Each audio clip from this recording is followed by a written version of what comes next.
Good afternoon to you. Mark Sudduth, HurricaneTrack.com, here with your Hurricane Outlook and discussion for Friday, the 18th of September, 2015. X's and O's looks like a football diagram for the field. Each of these are 10 yards, right? X's and O's, man, sports and hurricanes. You gotta love it. No, it's not football, but we do have a couple of O's and one X. And what does this all mean? Well, we have TD9 out here, which is basically a naked swirl. I'll show you that in just a moment. If you have young children around, you might want to shield their eyes. And then we have Tropical Depression number 10, which is trying to wrap up and maybe become the dominant feature in this part of the world. Let me just say this. If the United States is going to be hit this year by a hurricane, it is my opinion, and I think this is pretty much shared by most, that it will not come from something in this part of the world. We are about done with the Cape Verde season. We had a pretty good run with Danny, Erica, Fred, Grace, Henri. They all developed out in this region, and we'll probably get Ida to develop out of Tropical Depression number 10.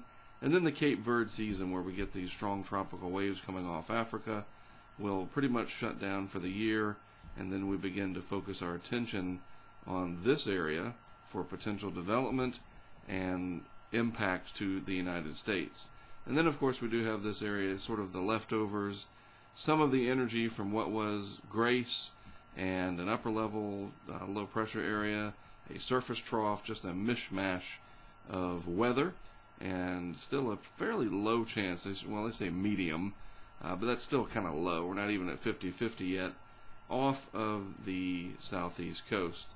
So let's take a look at a visible satellite picture if my internet will ever connect, and I can show you the Atlantic Basin as a whole, and you can clearly see, first of all, here is the swirl leftover remnant circulation pretty much now of TD number 9, and then we have a pretty good curved band coming in here associated with TD 10, and this is almost certainly going to be Ida later today. And this is the very broad low pressure area trying to develop. See this comma shape? That's how you can tell that it's much more subtropical in nature rather than concentrated low pressure that you would see with a tropical system. And here's a great example of that. This curved band coming in here on TD number 10, everything's concentrated around this one area of low pressure here, and it's trying to bundle the energy around the low pressure center, whereas this is a much larger wind field, a broader low pressure area, so it covers a larger region, certainly, but it's not the same as what we see with a purely tropical system. So a little meteorological classroom going on here in the tropics. And of course you notice the Gulf of Mexico clear, as is a majority of the Caribbean Sea, though I think that might change in the days to come. We'll talk about that in just a moment. Just to look at it, we'll take a peek at the track. TD number 9 is about to go bye-bye, so we don't have to worry about that too much for sure. TD number 10, don't really have to worry about it either, but what's interesting is the energy from both of these systems sitting out here is more than likely going to kind of get caught and pushed off to the west with time as these systems weaken over the Atlantic once they reach their peak. And of course this is forecast to become a storm, but then it's going to weaken, it looks like, and I'm going to show you this on the GFS in a moment, and some of that energy is going to try to work its way west, and you never know. I mean, look at the remnants of Grace sitting off the southeast coast. In fact, I'll show you that real quick on a satellite animation. Those came west, those remnants of what was Tropical Storm Grace, and they got entrained and kind of pulled into this system. You can see pretty decent upper level high pressure over this area, but then you also have an upper level low in the vicinity. You have a surface trough in here. Like I said, it's a complicated mess that's really not going to favor a truly tropical system, maybe a hybrid. Now, this will kick up the seas out here and some onshore flow. And so rip currents and just kind of a not so safe boating weekend coming up for portions of the Carolinas maybe up to the Delmarva region. Something to keep in mind. It's not your ideal weekend to be heading out into the ocean in your boat, so just keep that in mind. Small craft advisories in effect over a good deal of the region. So just if you're heading out in your boat or know people that are, make sure they're aware of this little weather doodad that's out there, because it can be a problem. It's bigger than you are, put it that way. So why isn't there much going on in the tropics pretty much anywhere? Well, the Atlantic Basin on the whole is just generally negative. Very strong upper level winds. Water temperature is pretty warm compared to average. That's been a positive for development. But the upper level winds and some of the dry air and the sinking air has been an issue, and that's why we haven't had 4, 5, 6, 7 hurricanes develop, but several named storms. We're approaching 9, 10 named storms here. But the other thing is we don't have any global, well, certainly not global, that would be incredible, any widespread MJO activity anywhere around the globe is what I was trying to say. So if we look globally, we don't see anything. And so it's all in the null phase, what we call the null phase here, the MJO. And that simply means there's no upward motion over a large area anywhere around the globe right now. It's just all kind of stuck in this very low amplitude wheel in the middle, if you will. And even the Euro showing the same kind of thing here. And that's going to be the status quo over the next couple of weeks. No significant MJO activity favoring any one area, such as the Western Pacific, nor the Western Atlantic, the Western Hemisphere, etc.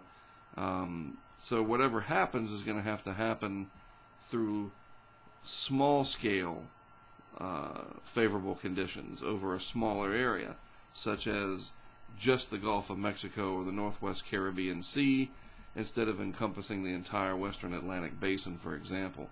And this doesn't look like it's going to change very much, and this goes all the way out to October the 2nd. So it's going to be hard to find prolific development anywhere in this type of a situation. That being said, in the Pacific, one area of medium chance for development. Now this is interesting because if we look at the 5-day version of this map, limited possibilities for this to become a tropical cyclone, but there's a lot of moisture here, and there's going to be a pretty good upper trough coming in, and then high pressure building over the lower 48, and some of this moisture is going to get funneled into the southwest, where the Weather Prediction Center 5-day QPF, quantitative precipitation forecast, indicating quite a large area of 1 inch plus rainfall, several standard deviations, or several 100% above the climatological average for this time of year. And so this needs to be taken into consideration for metro areas such as Las Vegas, Phoenix, Tucson down here, and certainly parts of Southern California. You need the precipitation badly, but when you're talking about 2 inches plus, that could be a problem. So it's not directly related to a named tropical system, that's for sure, like we had last year when Odile and Norbert before that came into the southwest and brought a bunch of rain to this region and some flash flooding issues. But just keep in mind, not too long ago, the last several days, in this part of the world here, we had several fatalities in Zion National Park, in the Colorado City, I think it is, area of Utah-Arizona border country up there, and just tragedy, seeing the horrific flash flooding, and partly due to the El Nino and the very warm anomalous Pacific waters, and partly due to just the way the pattern is set up to funnel that moisture into this region. So keep an eye on that if you're out in that part of the world. What we really need is some decent moisture and then eventually snowpack up in this area. Northern California, the Sierra Nevada, that's a story for later on in the fall and the winter. So let's look at the GFS, looking out into time. I want to show you a couple of interesting things. I'm going to show you day 1, day 3, day 5, day 7, and day 8. 5 different slides here. So here we are, 24 hours out. This is valid tomorrow morning, and we see a decent little area of low pressure sitting off the Carolina coast, most of the heavy precip offshore in sort of this comma shape. So as far as the Carolinas go, right along the immediate coast, maybe a few sprinkles here and there, random loosely organized bands coming onshore, and an easterly wind, 5 to 10 knots. But the offshore waters, like I said, are going to be kind of choppy, and especially out near the Gulf Stream. Anybody venturing out in that direction definitely could have some issues out there. But then look out in the open Atlantic.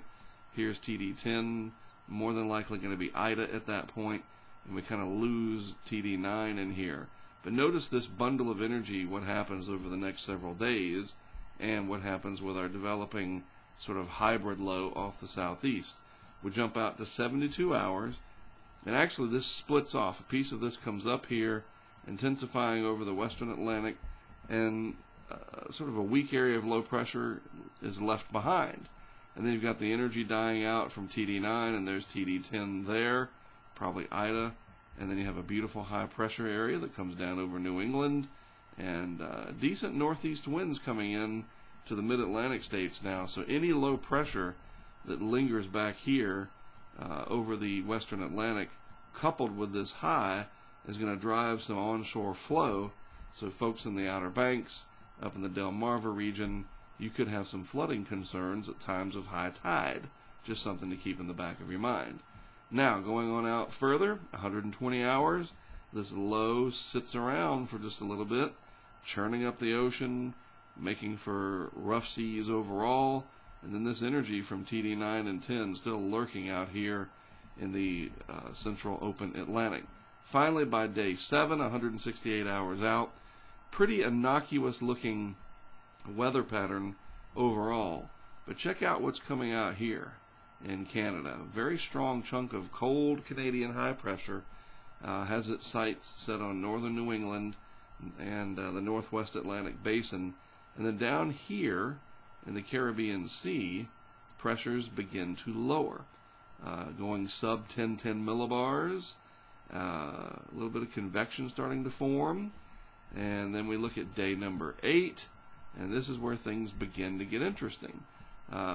Huge high pressure area, 1039 millibars, coming down, going to set up shop here over the northwest Atlantic. So you got pretty high pressure. That's some strong Canadian high pressure near day 8, 9, and 10 to the north, and then lowering pressures down here, increased convergence from the east, piling up energy into the western Caribbean, which by this time, at the very end of the month, the 26th, next Saturday, a week from tomorrow, that's when things start to look interesting. Both the GFS and the ECMWF, for what it's worth. And remember, the Euro had a Category 3 hurricane coming into Lafayette, Louisiana this past week. Obviously, that did not happen. So, but at least with both of them showing the potential of lowering pressures down here, and this is the climatologically favored area at the end of the month into October, you have to say, all right, let's take notice and see what happens. Strong high pressure building up over the northern United States. Again, that leads to that increased convergence or the piling up of air down in the Caribbean. So as we open October, there may be a chance that something develops in the western Caribbean and tries to move. If there's strong enough high pressure to the north, it'll just go into Mexico and be a big flooding hassle, believe me, possible. Hurricane interaction down there, you never know. Waters are still very warm. Or if we get these troughs that continue to come down after these highs build in, you can lift that energy out, if it's a storm or a hurricane, and bring it towards the United States. So I believe, and this is definitely not going out on a limb, and it's almost obvious, really, that between now and October 15th, this is it. This is the window where if something's going to impact the United States in a substantial way, the next 15 to 20 days plus is pretty much the window of opportunity. After that, we're probably done for the season. So we'll see.